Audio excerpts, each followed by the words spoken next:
Hello everyone. इस video में हम लोग बात करने वाले हैं कि ऐसे कौन कौन से वास्तु दोष हैं या किन घरों के अंदर ट्रीटमेंट नहीं हो सकता, वास्तु का कोई उपाय नहीं हो सकता उन घरों के अंदर। तो सबसे पहली चीज है कि अगर आपकी एंट्रेंस साउथ और साउथ वेस्ट या साउथ वेस्ट के अंदर आती है, इन पदों के ऊपर अगर आपकी एंट्रेंस आ रही है तो इसका कोई ट्रीटमेंट नहीं है। साउथ वेस्ट से लेके साउथ वेस्ट की जो एंट्रेंस है ये आपको क्या देती है? ये आपको कर्जा देती है, आपको फाइनेंशियल लॉसेस देती है, आप लोगों से कट जाते हैं। जब भी आप जीवन में किसी भी समस्या में जब उलझ जाते हैं और आप आसपास देखते हैं तो आपके पास लोग नहीं होते आपकी हेल्प करने के लिए। आपके पास ले दे के वही एक दो लोग आपके घर परिवार के इमीडिएट फैमिली के लोग होंगे, उसके अलावा समाज में आपके कॉन्टैक्ट्स नहीं होंगे, नेटवर्किंग नहीं होगी। इस तरीके के इशू ये गेट आपको देता है। अगर इस तरीके का आपका घर का सिनेरियो है जहाँ पे साउथ वेस्ट या साउथ वेस्ट की आपकी एंट्रेंस है तो वहाँ पर उसका कोई ट्रीटमेंट नहीं हो सकता।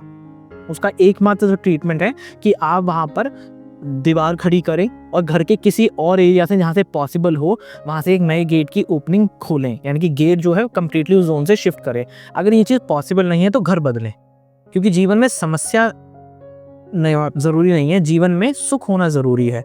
समस्या रखकर मैं क्या करूँगा? अगर मेरे को पता है कि गेट मुझे प्रॉब्लम दे रहा है और मैं इसको शिफ्ट नहीं कर सकता और ये प्रॉब्लम रहेगी ही रहेगी, इट्स बेटर कि मैं घर चेंज करूँ। इट्स बेटर कि अगर मैं घर नहीं बेच सकता या नया घर नहीं खरीद सकता आज की टाइम पे, तो मैं रेंटेड अपार्टमेंट में चला जाऊँ और वहाँ पर भी जाने से पहले एक बार वास्तु ज़रूर चेक कर लूँ कि वो सेम प्रॉब्लम मुझे फॉलो ना करे। क्योंकि वास्तु में ऐसा देखा गया है कि आप जिस समस्या के अंदर होते हो वो इसलिए होते हैं क्योंकि आपके एक सर्टेन प्रकार के कर्म रहे हैं, इस जन्म के पिछले जन्म के कर्म होते हैं। उन कर्मों के अकॉर्डिंग आपकी किस्मत बनती है, उस किस्मत के अकॉर्डिंग आप घर चूज करते हो। तो जब तक आप पॉजिटिव कर्मा नहीं बना रहे, जब तक आप सकारात्मक कर्म नहीं बना रहे हो, तब तक वो नेगेटिव कर्म आपसे चिपके हुए रहते हैं। उन नेगेटिव कर्मों की वजह से आपकी किस्मत नहीं बदलती, आपकी एस्ट्रोलॉजी, आपका एस्ट्रोलॉजिकल चार्ट नहीं बदलता। तो वहाँ पे कुछ प्रॉब्लम मेंशन है कि ये चीज़ें आपकी लाइफ में होनी है। जब वो होनी है तो कैसे होंगी? वो वास्तु के थ्रू होंगी। तो इसलिए आप जब इस घर से दूसरे घर पे भी जाएंगे तो भी सेम गेट ही आपको मिलेगा। तो जब आपको एक ज्ञान मिल जाए कि अच्छा ये नहीं होना चाहिए तो जरूर चेक कर जाएं। पहली चीज साउथ वेस्ट एंट्रेंस या साउथ वेस्ट एंट्रेंस है तो वो उस घर का कोई ट्रीटमेंट नहीं हो सकता। सेकंड चीज, नॉर्थ ईस्ट का अगर टॉयलेट है तो उसका कोई ट्रीटमेंट नहीं है। नॉर्थ ईस्ट का टॉयलेट क्या काम करता है?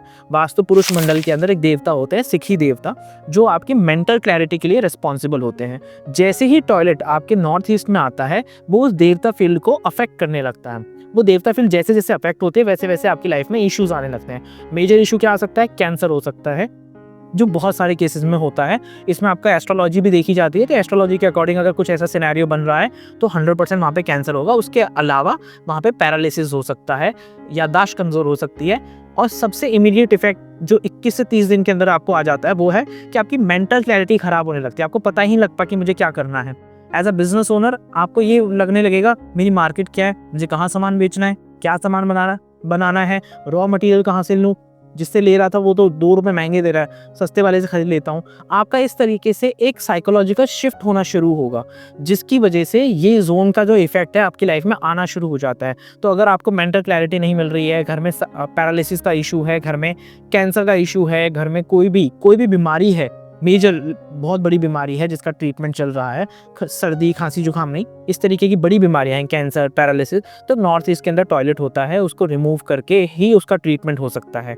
आप वहाँ पे कोई पत्ती डाल के, कोई टेप लगा के उसका ट्रीटमेंट नहीं कर सकते। आपको उस सीट को रिमूव करना पड़ेगा। अगर आप उस सीट को वहाँ से रिमूव नहीं कर रहे हैं तो आपकी लाइफ में प्रॉब्लम रहेगी ही रहेगी और आपकी घर का कोई उपाय नहीं किया जा सकता। इसके अलावा बात करें तो अगर घर के ब्रह्म स्थान पे भेदन हो रखा है, आपने पिलर खड़ा कर रखा है या वहाँ पे दीवार आ रही है, इस तरीके की जो समस्या, उसका कोई ट्रीटमेंट नहीं है। अब ये आपको इफेक्ट कैसे दे रहा है ये आपको देखना पड़ेगा। ब्रह्म स्थान क्या है? सृजन की शक्ति है। सबसे पहले आपके घर का जब आप चार दीवारी करते हो तो ब्रह्म स्थान बनता है। ब्रह्म स्थान बनते ही उस घर का फिर जो अर्थ का जो जोन है, जैसे साउथ वेस्ट ये जोन बनने शुरू होते हैं। वो जोन बनने के बाद बाकी जोन बनना शुरू होते हैं। तो सबसे पहले अर्थ आती है, स्पेस आता है, देन बाकी जोन बनने शुरू होते हैं जैसे ही आप उसकी चार दीवारी कर देते हैं। तो ब्रह्म स्थान के ऊपर जैसे ही आप कोई चीज रख देते हैं तो सृजन की शक्ति खत्म हो जाती है। तो जीवन में कुछ नया ना हो रहा हो, जब जीवन लगे कि जीवन तो रुक गया, कुछ नया तो हो ही नहीं रहा, या लाइफ में हम बढ़ ही नहीं पा रहे, हम कितनी भी कोशिश करते हैं कोई ग्रोथ नहीं हो पा रही है, जब इस तरीके की समस्या आपको देखने को मिलती हैं तो वहाँ पे ब्रह्मस्थान भेदन होता है। ब्रह्मस्थान भेदन का कोई ट्रीटमेंट नहीं है।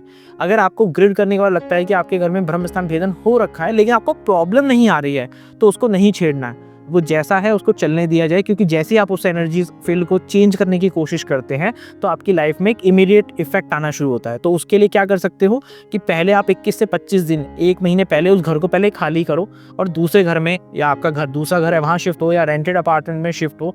1 महीने बाद रहने के बाद इस ब्रह्म स्थान का जो पिलर है, जो चीज़ है, उसका ट्रीटमेंट कैसे होगा? आपको वो वॉल वहाँ से हटानी है, पिलर वहाँ से हटाना है, लेकिन वहाँ रहना नहीं है जब तक वो पूरा घर दोबारा से 1-1.5 महीने तक कंप्लीट ना हो जाए। यानी कि 1 महीने पहले उसको छोड़ के जाना और 1 महीने बाद उसमें एंटर करना है। इस ड्यूरेशन में एंटर ही नहीं करना है अगर आपको समस्या आ रही है। अगर कोई समस्या नहीं आ रही है तो उसका ट्रीटमेंट करने की कोई रिक्वायरमेंट नहीं है। वैसे नहीं होना चाहिए, अगर है तो उसका कोई ट्रीटमेंट नहीं करना है, क्योंकि शायद से ट्रीटमेंट करने के बाद आपको ज़्यादा इशू आना शुरू हो जाए।